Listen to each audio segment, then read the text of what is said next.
நீங்கள் அவரை தெரிந்து கொள்ளுங்கள்.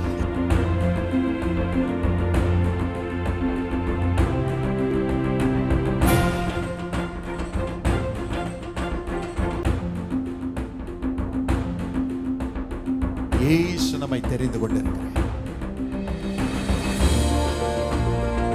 ஆசீர்வாதம் கொடுக்க ஆண்டவர் காத்திருக்கிறார்.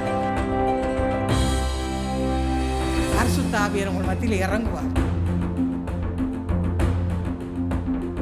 இன்றைக்கு அந்த சுகந்த வாசனையை பெற்றுக்கொள்ள போகிறோம். அப்படியே உங்களுக்கு செய்ய போகிறோம்.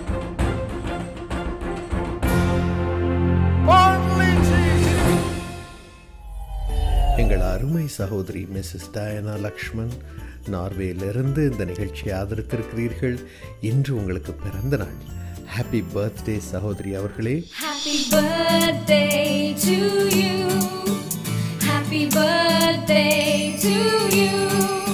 எரேமியா 33:9 படி ஆண்டவன் சொல்லும் அருள் வார்த்தை, நான் அவர்களுக்கு செய்யும் நன்மையெல்லாம் கேட்கப் போகிற பூமியின் எல்லா ஜனங்களுக்கு, எல்லா ஜாதிகளுக்கு முன்பாக அது எனக்கு மகிழ்ச்சியுள்ள கீர்த்தியாயும் புகழ்ச்சியாயும் மகிமையாயும் இருக்கும்.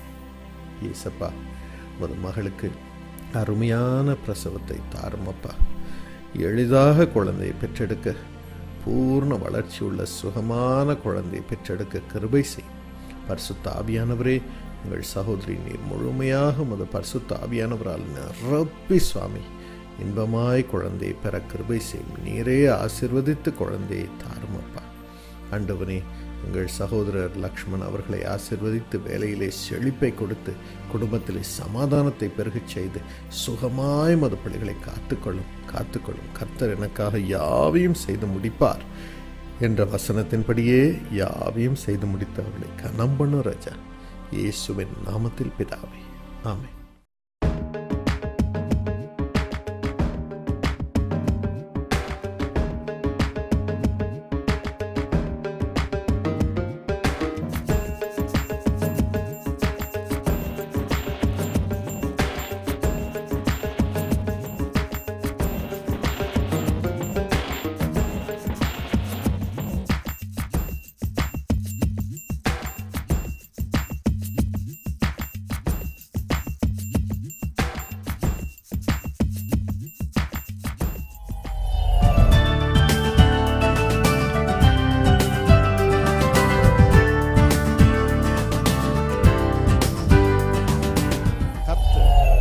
இன்று முதல் உங்களை உயர்த்த போகிறார். கர்த்தர் உங்களை உங்கள் வாழ்க்கையிலே உயர்த்த போகிறார்.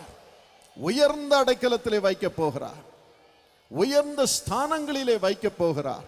கிறிஸ்துவுடனே உயர்ந்த ஸ்தானங்களிலே உட்கார வைக்க போகிறார். எத்தனை பேருக்கு சந்தோஷம்? அதை நம்பி ஆண்டவருக்கு கரங்களை தட்டி அவரை வாழ்த்துவோமா? Praise the Lord.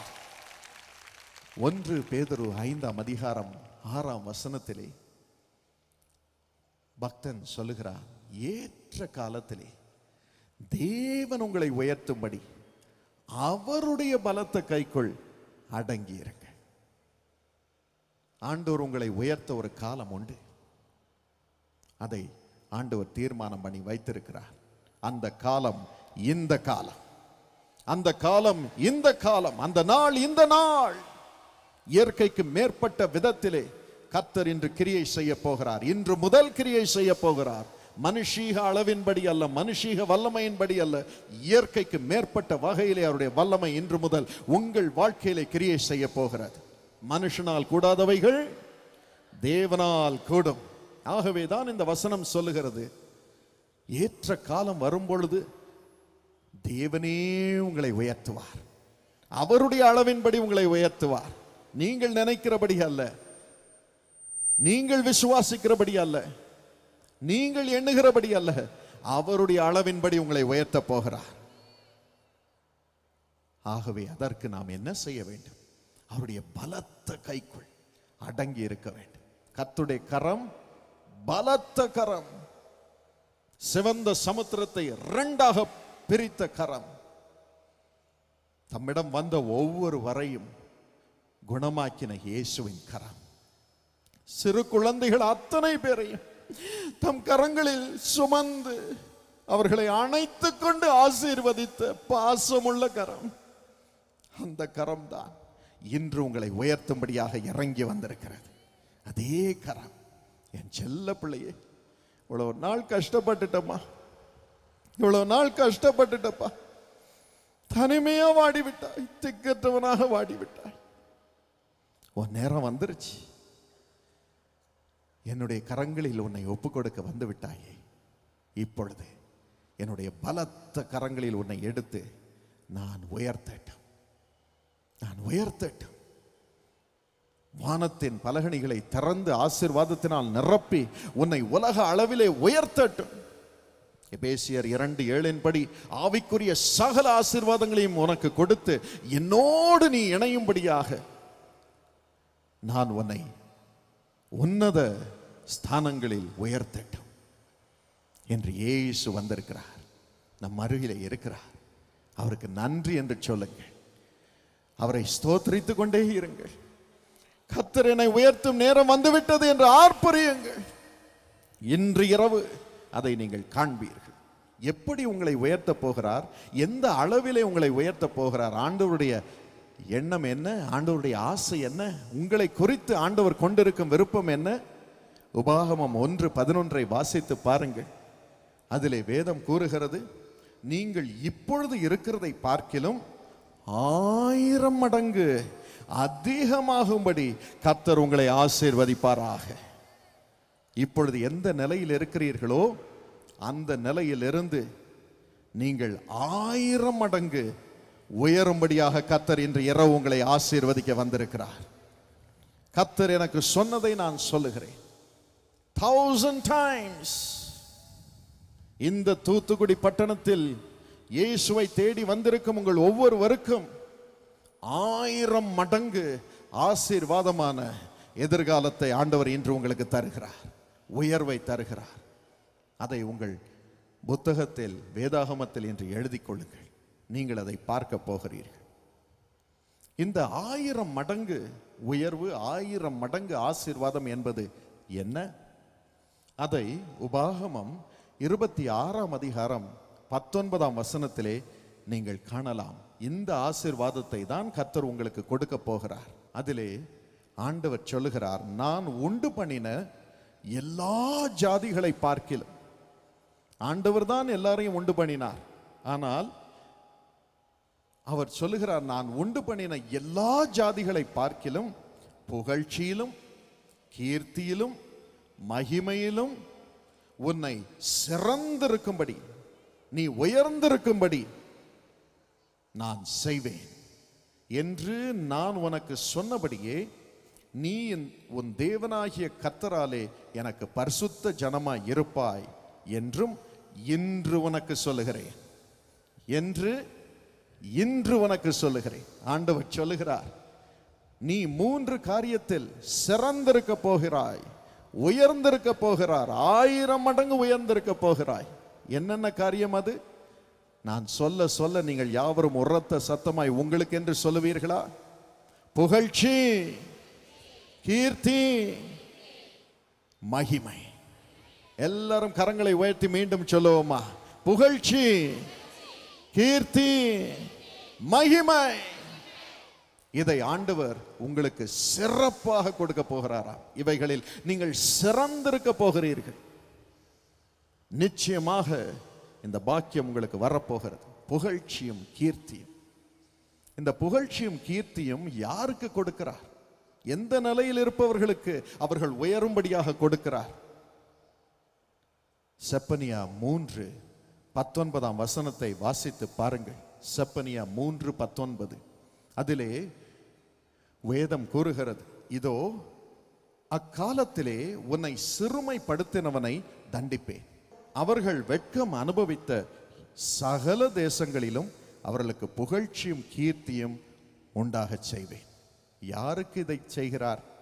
யார் யார் வெட்கத்தை இந்த உலகத்திலே அனுபவித்தார்களோ, அவர்கள் எந்த இடத்திலே வெட்கத்தை அனுபவித்தார்களோ அதே இடத்திலே புகழ்ச்சியும் கீர்த்தியும் அவர்கள் அனுபவிக்கும்படி செய்வேன் என்று ஆண்டவர் சொல்கிறார். ஹல்லேலூயா. இன்னைக்கு ஆண்டவர் உங்கள் ஒவ்வொருவரையும் பார்க்கும் பொழுது உங்கள் வாழ்க்கை அவர் அலசி கொண்டு இருக்கிறார். அவர் சொல்றார், என் பிள்ளை சாரதா வந்திருக்கா, நான் வாழ்க்கையை பார்க்கட்டும். எத்தனை வருஷம் எந்தெந்த இடத்துல எல்லாம் வெட்கத்தை அனுபவித்தாளோ அதையெல்லாம் நான் பார்க்கட்டும். ஏனென்றால் இன்று அதே இடத்திற்கு திரும்ப அவளை கொண்டு போய் நான் 1000 மடங்கு அவளுக்கு புகழ்ச்சியும் கீர்த்தியும் தர வேண்டும். அவர் நீதி நியாயம் செய்யும் தேவன். லூக்கா 18:6-7 வாசித்து பாருங்கள். அல்லாமலும் இரவும் பகலும் அவரை நோக்கி கூப்பிடுகிறவர்களுடைய விஷயத்தில் அவர் நீடிய பொறுமை உள்ளவராக இருந்து அவர்களுக்கு நீதி நியாயம் செய்யாமல் இருப்பாரோ, சீக்கிரமாய் செய்வார் என்று உங்களுக்கு சொல்லுகிறேன் என்று இயேசு சொன்னார். நீங்கள் ஒருவேளை சொல்லலாம், ஆண்டவனே உமக்காக எவ்வளோ நாள் காத்திருந்தேன், இரவும் பகலும் அழுதிருக்கிறேன் சுவாமி, உம்மிடத்திலிருந்து பதில் வரும் பதில் வரும் பதில் வரும் என்று காத்திருந்தேன். ஆனால் உமக்கு ஒரு ஏற்ற காலம் இருக்கிறதே, அந்த காலம் வந்துவிட்டது. அப்பொழுது எனக்கு நீர் நீதி நியாயம் செய்தீர், சீக்கிரமாய் அது நடக்கும்.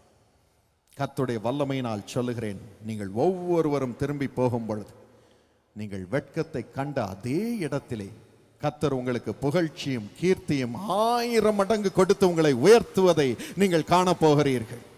ஒவ்வொரு இடத்திலும் ஒவ்வொருவர் முன்பதாகவும் அதை ஆண்டவர் செய்ய போகிறார். அதுதான் ஆண்டவனுடைய நீதி. மனுஷ நீதி வேறு.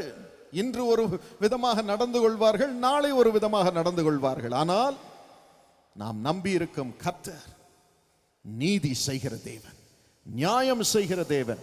இனி வரும் நாட்களிலே ஆண்டவருடைய பிள்ளைகளுக்கு அருள்நாதர் இயேசு நீதி நியாயம் செய்வதை நீங்கள் பார்க்க போகிறீர்கள். இந்த தேசத்திலும் பார்க்க போகிறீர்கள், உலகம் முழுவதிலும் பார்க்க போகிறீர்கள். உங்கள் சொந்த வாழ்விலும் பார்க்க போகிறீர்கள். அதற்கு இன்றுதான் ஆரம்பம். எந்தெந்த இடத்தில் வெட்கத்தை அனுபவித்தீர்களோ அங்கு புகழ்ச்சியும் கீர்த்தியும் கர்த்தர் கட்டளையிடுவார். அதோடு கூட உங்களை சிறுமைப்படுத்துகிறவர்களை கர்த்தரே தண்டிக்க போகிறார். இது வரைக்கும் சிறுமைப்படுத்தப்பட்ட ஒவ்வொருவருக்கும் கர்த்தர் அடைக்கலத்தை கொடுத்து யார் யார் அவர்களை சிறுமைப்படுத்தினாரோ அவர்களை தண்டிக்க போகிறார். இனி வரும் நாட்களில் நீங்கள் அதை பார்க்க போகிறீர்கள். உங்கள் சொந்த வாழ்விலே இன்று முதல் அதை பார்க்க போகிறீர்கள். 86ஆம் வருடத்திலே என்னுடைய தங்கை ஏஞ்சல் மரித்த பொழுது எங்களுக்கு பல மதத்தினர், அரசாங்க தலைவர்கள் வந்து ஆறுதல் செய்தார்கள். அரசாங்கமும் ஆறுதல் செய்தது. ஆனால் என்னுடைய தந்தையின் மூலமாகவே பாக்கியம் பெற்ற சிலர், இறைவனுடைய சேவையை செய்கிறோம் என்று சொன்ன சிலர் மிகவும் எங்களை வேதனைப்படுத்தினார்கள். இதுதான் நேரம், அவளுடைய ஊழியத்தை அழித்து விட வேண்டும் என்று நினைத்தார்கள். அது என் தந்தையுடைய உள்ளத்தை உடைத்தது. அப்பொழுது ஒரு நாள் ஏஞ்சலை இழந்த துக்கம் ஒரு பக்கம், இந்த பொல்லாத மக்களுடைய ஈட்டி பாயும் வார்த்தைகள் ஒரு பக்கம், என் தந்தையுடைய உள்ளத்தை பிளந்து கொண்டிருந்த பொழுது இயேசு வந்தார். பரிசுத்த ஆவியானவர் மூலமாக அவர் பேசினார். அவர் சொன்னார், என் மகனே, உன்னுடைய வேதனை எனக்கு நன்கு தெரியும். நீ கடந்து செல்லும் வெட்கத்தின் பாதை எனக்கு நன்கு தெரியும். கடவுளுக்காக உழைத்தாரே, அவருக்கு ஏன் இந்த பாடு? அவர் பிள்ளை ஏன் சாக வேண்டும் என்று சிலர் வேதனையோடு சொல்லுகிறார்கள், சிலர் சந்தோஷமாக சொல்லுகிறார்கள். இதுதான் அவர் உழைத்த உழைப்பா? இதுதான் அவர் உழைத்த உழைப்பின் லட்சணமா என்று சிலர் ஆர்ப்பரித்து சொல்லுகிறார்கள். ஆனால் நான் நீதி செய்யும் தேவன். நான் எப்படி நீதி செய்ய போகிறேன் தெரியுமா? நான் அவர்களை அழிக்க மாட்டேன், மாறாக நான் உன்னை அதிகமாக ஆசீர்வதிப்பேன். நீ வெட்கத்தை அனுபவித்த அதே இடத்திலே மீண்டும் உனக்கு புகழ்ச்சியும் கீர்த்தியும் அதே ஜனங்கள் முன்பதாக நான் கொண்டு வருவேன். திரள் கூட்டமான ஜனங்கள் உன் ஜெபத்திற்காக உன்னை தேடி வரும்படி செய்வேன். அவர்கள் ஜெபங்களுக்கு பதிலை நான் கொடுப்பேன். உன் ஜெபத்திற்கு அவர்களுக்காக பதிலை கொடுப்பேன், அவர்களுக்கு பதிலை கொடுப்பேன். ஊழியத்தை ஆசீர்வதிப்பேன், விரிவடைய செய்வேன். சமுதாயம் உன்னை நேசிக்கும்படி செய்வேன். இந்த ஆசீர்வாதம், இந்த புகழ்ச்சி, இந்த கீர்த்தி உனக்கு விரோதமாய் எழும்பினவர்களை அழிக்கும். 86 இதை ஆண்டவர் சொன்னார். இன்று பாருங்கள் எப்படி நிலைமை இருக்கிறது என்று. நானும் தேடி தேடி பார்க்கிறேன், எனக்கு விரோதிகளே இல்லை. எழும்பினவர்கள் எங்கே போனார்கள் என்று தெரியவில்லை. எங்களை நேசிக்கதான் எல்லா ஜனங்களும் இருக்கிறார்கள், எல்லா தலைவர்களும் இருக்கிறார்கள், எல்லா தலைவிகளும் இருக்கிறார்கள், எல்லா மதத்தினரும் இருக்கிறார்கள். எதிரிகளே இல்லை. உங்களுக்கும் அப்படியே ஆண்டவர் செய்வார். உங்களுக்கும் அப்படியே ஆண்டவர் செய்வார். இன்று இரவு அந்த ஆசீர்வாதத்தை உங்கள் மீது அவர் அனுப்ப போகிறார். உங்களை பட்சிக்கிறவர்களை, சிறுமைப்படுத்தினவர்களை ஆண்டவர் தண்டிப்பார். எப்படி? உங்களை ஆசீர்வதிப்பதின் மூலமாக. ஆகவே அவர் இப்படி செய்கிறார், இவர் இப்படி செய்கிறார் என்று அவர்கள் மீது இருக்கும் உங்கள் கண்களை அவர்களை விட்டு திருப்புங்கள். உங்களுக்கு நீதி நியாயம் செய்யும் அருள்நாதர் இயேசுவின் மீது உங்கள் கண்களை இப்பொழுது திருப்புங்கள். அவர் சொல்லுகிறார், நான் உன்னை ஆசீர்வதிக்கட்டும். அதைத்தான் ஆண்டவர் இன்று இரவு உங்களுக்கு செய்ய போகிறார். உங்களை ஆசீர்வாதத்தினால் நிரப்பி அனுப்ப போகிறார். உங்களுக்குள் இனி சாபமே இருக்காது, யாரை குறித்தும் கவலையே இருக்காது, ஒருவரை குறித்தும் பயமே இருக்காது. கர்த்தருடைய ஆவியானவர் எங்கே உண்டோ அங்கே விடுதலை உண்டு. இந்த விடுதலை தான். யாரை குறித்தும் உங்களுக்கு இனி கவலை இருக்காது. அவர்கள் செய்ய வேண்டியது எல்லாம் செய்து விட்டார்கள். உங்களுக்கு விரோதமாய் பேச வேண்டியதை பேசிவிட்டார்கள். உங்கள் பணத்தை எவ்வளவு திருட முடியுமோ திருடி விட்டார்கள். உங்களை கேவலப்படுத்தும் நிலைமைக்கு உங்களை கொண்டு வந்து விட்டார்கள். இனிமேல் அவர்கள் என்ன செய்ய முடியும்? Nobody can do anything. உங்கள் கண்களை இயேசுவின் பக்கமாக திருப்புங்கள். சிலுவையில் அவரை பாருங்கள். தனிமையில் அவர் தொங்கினார். நன்மை செய்த அவருக்கு விரோதமாக ஏளனமாக அவரை நடத்தி கேவலமாக பேசினார்கள். அதை பொறுமையோடே சகித்தார். சகல மனிதருடைய விபரீதங்களையும் அவர் பொறுமையோடே சகித்தார். அத்தனை பேர் சோதனையும் அவர் பொறுமையோடே சகித்தார். எதற்காக? நமக்கு இன்று உதவி செய்து நம்மை ஆசீர்வாதத்தினால் நிரப்பி புகழ்ச்சியும் கீர்த்தியும் நமக்கு தருவதற்காக. இயேசு உயிரோடு இருக்கிறார். இயேசு உயிரோடு இருக்கிறார். தம்முடைய ஜனங்களுக்கு புகழ்ச்சியும் கீர்த்தியும் தரும்படியாகவே இயேசு உயிரோடு இருக்கிறார். இயேசு நம் மத்தியிலே எழும்பி இருக்கிறார். God's time has come when he is now determined to bless his people with honor and praise. சரித்திரத்திலே கர்த்தர் தம்முடைய பிள்ளைகளுக்கு புகழ்ச்சியும் கீர்த்தியும் கொண்டு வரும் நாட்கள் வந்திருக்கிறது. இதுவரைக்கும் நீங்கள் அடிபட்டு கொண்டிருந்திருக்கலாம், தேசத்திலே அடிபட்டு கொண்டிருந்திருக்கலாம், சமுதாயத்திலே அடிபட்டு கொண்டிருந்திருக்கலாம், சொந்த வாழ்விலே அடிபட்டு கொண்டிருந்திருக்கலாம். யாராக இருந்தாலும் சரி, ஜாதி இன மத வேறுபாடு என்று சொல்லுகிறேன்.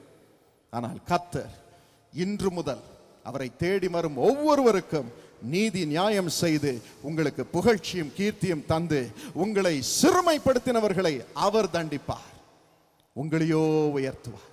அவர்கள் உங்கள் ஆசீர்வாதத்தை பார்ப்பார்கள், தலை குனிவார்கள். உங்கள் நண்பர்களாக சிநேகிதர்களாக தேடி வந்து உங்களை கனம் பண்ணுவார்கள். அதுதான் கர்த்தர் அவர்களுக்கு கொடுக்கும் தண்டனை. வேதத்திலே பாருங்கள், மார்க்கு 14ஆம் அதிகாரத்தை வாசித்து பாருங்கள். 1ஆம் வசனம் முதல். இயேசு ஒரு பெண்ணை பாவத்திலிருந்து விடுவித்தார், விபச்சாரி. அவளுக்கு ஒரே சந்தோஷம். இயேசு ஒரு நாள் சீமோன் என்ற ஒரு மனிதனுடைய வீட்டிலே போஜனம் அருந்தி கொண்டிருப்பதை அறிந்தாள், ஓடிப்போனாள். மிகவும் விலை உயர்ந்த நளதம் என்னும் தைலத்தை அவருடைய சிரசின் மீது வந்து ஊற்றினாள். அவளிடம் இருந்த எல்லாவற்றையும் எடுத்துக்கொண்டு வந்து ஊற்றினாள். அதையே யோவான் 12ஆம் அதிகாரம் 1 5 வரைக்கும் நீங்கள் வாசிக்கலாம். இயேசுவின் மீது அவள் நன்றி காணிக்கை ஊற்றின பொழுது அங்கிருந்தவர்கள், விசேஷமாக இயேசுவின் சீஷனாகிய யூதாஸ் அதை பார்த்தான். அந்த பெண் அந்த விலை உயர்ந்த தைலத்தை அவருடைய எஜமானாகிய அவனுக்கு சாப்பாடு போடும் இயேசுவின் மீது ஊற்றி அவரை கனப்படுத்தியதை அவனால் பொறுக்க முடியவில்லை. வயிறு பற்றி எரிந்தது. வேதம் கூறுகிறது, அவன் வெளியே தான் இயேசுவின் சீஷன், உள்ளேயோ திருடனாக இருந்தான். இயேசுவின் காசை திருடி கொண்டிருந்தான். அவனுடைய உள்ளம் பற்றி எரிந்தது. அவனையும் அறியாமல் என்ன சொன்னான்? இயேசுவுக்கு போய் ஏன் இந்த வீண் செலவு? இயேசுவுக்கு போய் ஏன் இந்த வீண் செலவு? ஏன் இவ்வளவு பணத்தை செலவழித்து இயேசுவை கனம் பண்ணுகிறாய்? இந்த பணத்தை வைத்து நீ ஏழைகளுக்கு உபசரிப்பு கொடுத்திருக்கலாமே, இயேசுவை ஏன் நீ கனம் பண்ணி விட்டாய்? இயேசுவுக்கு எப்படி இருந்திருக்கு? சிறுமை, சிறுமை, சிறுமை. ஆனால் இயேசு சொன்னார், அந்த பெண்ணை பார்த்து தான் சொன்னார். யூதாசை பார்த்து அவருக்கு கவலை இல்லை. அவரை சிறுமைப்படுத்தினவரை அவர் பார்த்து ஒன்றும் சொல்லவில்லை. அவர் சொன்னார், இந்த பெண் தன்னால் இயன்றதை செய்தாள். இவள் என்னுடைய மரண நாளுக்கென்று இப்பொழுதே என் மீது தைலத்தை ஊற்றி, அப்பொழுது நான் காயமடைவேன், சிலுவையில் தொங்கும் பொழுது காயமடைவேன், அப்பொழுது யாருமே எனக்கு தைலம் பூச வரமாட்டார்கள் என்று எண்ணி இப்பொழுதே என் சரீரத்தை தைலத்தினால் நிரப்பி இருக்கிறாள். என்னுடைய காயங்களை அவள் ஆற்றி இருக்கிறாள், என்னை கனம் பண்ணி இருக்கிறாள். தயவு செய்து அவரை தொந்தரவு செய்யாதிருங்கள், தயவு செய்து அவளை தொந்தரவு செய்யாதிருங்கள், அவளை தொந்தரவு செய்யாதிருங்கள். அவள் செய்தது உலகமெல்லாம் அறிவிக்கப்படும். இவள் உலகம் எல்லாம் அறியும்படியாக உயர்த்தப்படுவாள். இவள் தன்னால் இயன்ற காணிக்கையை எனக்கு கொடுத்திருக்கிறாள். ஆம் பிரியமானவர்களே, நீங்கள் ஆண்டவருடைய ஊழியத்திற்கு காணிக்கை கொடுக்கும் பொழுது அதுதான் நடக்கிறது. உங்கள் காணிக்கை வெறும் பணம் அல்ல, அது இயேசுவின் காயங்களை, சிலுவையின் காயங்களை, இன்றும் அவர் சுமக்கும் காயங்களை ஆற்றும் தைலமாக இருக்கிறது. நீங்கள் ஊழியங்களுக்கு கொடுக்கும் 10 ரூபாய், 20 ரூபாய், 100 ரூபாய், 500 ரூபாய், 1000 ரூபாய் இயேசுவின் காயங்களை ஆற்றும் தைலமாக இருக்கிறது. ஏனென்றால் அந்த காணிக்கையை வைத்துதான் இயேசுவின் குணமாக்கும் வல்லமையை ஜனங்களுக்கு அனுப்புகிறோம். அந்த குணமாக்கும் வல்லமை இயேசுவின் காயங்களில் இருந்துதான் வருகிறது. ஆகவே ஆண்டவர் சொல்லுகிறார், எனக்கு காணிக்கை கொடுக்கும் என் பிள்ளைகளே, என் காயத்தை ஆற்றுகிறீர்கள், என் காயத்தை ஆற்றுகிறீர்கள். உலகமெல்லாம் உங்களை போற்றும்படியாக நான் செய்வேன், உலகத்திலே நீங்கள் உயர்ந்திருக்கும்படி செய்வேன். மாறாக உங்களை தொந்தரவு செய்கிறவர்களை நான் அதட்டுவேன். அவர் சொன்னார், இவளை தொந்தரவு செய்யாதிருங்கள், இவளுக்கு விரோதமாய் பேசும் பிசாசே இவளை தொந்தரவு செய்யாதே, இவளுக்கு விரோதமாய் பேசும் பொல்லாத ஜனங்களை தொந்தரவு செய்யாதிருங்கள் என்றார். அவர் கடிந்து கொண்டார். அதன் விளைவாக என்ன நடந்தது?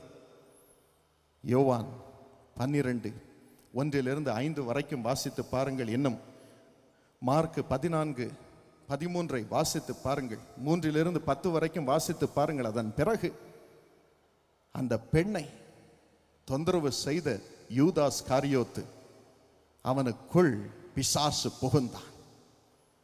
அவன் இயேசுவை காட்டி கொடுக்க எழுந்து போனான். அந்தோ அவன் அதை தொடர்ந்து தூக்கு மாட்டிக்கொண்டு செத்து போனான். அவளை சிறுமைப்படுத்தினவனை, அவனுடைய வாழ்க்கையை, அவனுடைய செய்கையை அவனை தண்டிக்கும்படியாக ஆண்டவர் அனுமதித்தார். God allowed it. அவளை சிறுமைப்படுத்தினவன் நான்று கொண்டு செத்தான், தூக்கு மாட்டிக்கொண்டு செத்து போனான். ஆனால் அவளோ உலகம் முழுவதிலும் இன்று கனம் பெற்று வருகிறாள். எல்லாரும் அவரை மெச்சிக்கொள்ளுகிறார், எல்லாரும் அவளை மெச்சிக்கொள்ளுகிறார். அப்படியே கர்த்தர் உங்களுக்கும் செய்வார். அவருக்காக உறுதியாய் நின்றிருக்கிறீர்களா? எல்லாரும் கேலி பண்ணினாலும் எனக்கு ஆண்டவர் தான் வேண்டும், எனக்கு அவர்தான் வேண்டும் என்று சொல்லி அவரை பற்றி கொண்டு, அவரை தொழுது கொண்டு, அவருக்கு காணிக்கை கொடுத்து அவருடைய வார்த்தையை சொல்லி வருகிறீர்களா? நிச்சயமாகவே ஆண்டவர் இன்று முதல் உங்களுக்கு நீதி நியாயம் செய்வார். ஆண்டவர் சொல்லுகிறார், உங்களை புகழ்ச்சியும் கீர்த்தியுமாக நான் மாற்றி உங்களை உயர்த்த போகிறேன். எங்களுக்கு அப்படி செய்தார், உங்களுக்கு செய்ய மாட்டாரா? எத்தனை பேர் அதை விசுவாசிக்கிறீர்கள்? இன்று இரவு ஆண்டவர் என்னை 1000 மடங்கு புகழ்ச்சியும் கீர்த்தியுமாக மாற்ற போகிறார் என்று கரங்களை உயர்த்தி ஆண்டவருக்கு ஒரு ஹalleluya சொல்லலாமா? ஹalleluya! அதை விசுவாசியுங்கள். இப்பொழுது அது உங்கள் மீது இறங்குகிறது. எங்கள் அருமை சகோதரி மிஸ்ஸஸ் டயானா லக்ஷ்மன் நார்வேயிலிருந்து இந்த நிகழ்ச்சியை ஆதரித்திருக்கிறீர்கள். இன்று உங்களுக்கு பிறந்த நாள். ஹாப்பி பர்த்டே சகோதரி அவர்களே. Happy birthday to you. Happy birthday to you. எரேமியா 33:9 படி, ஆண்டவன் சொல்லும் அருள் வார்த்தை, நான் அவர்களுக்கு செய்யும் நன்மையெல்லாம் கேட்கப் போகிற பூமியின் எல்லா ஜனங்களுக்கு, எல்லா ஜாதிகளுக்கு முன்பாக அது எனக்கு மகிழ்ச்சியுள்ள கீர்த்தியாயும் புகழ்ச்சியாயும் மகிமையாயும் இருக்கும்.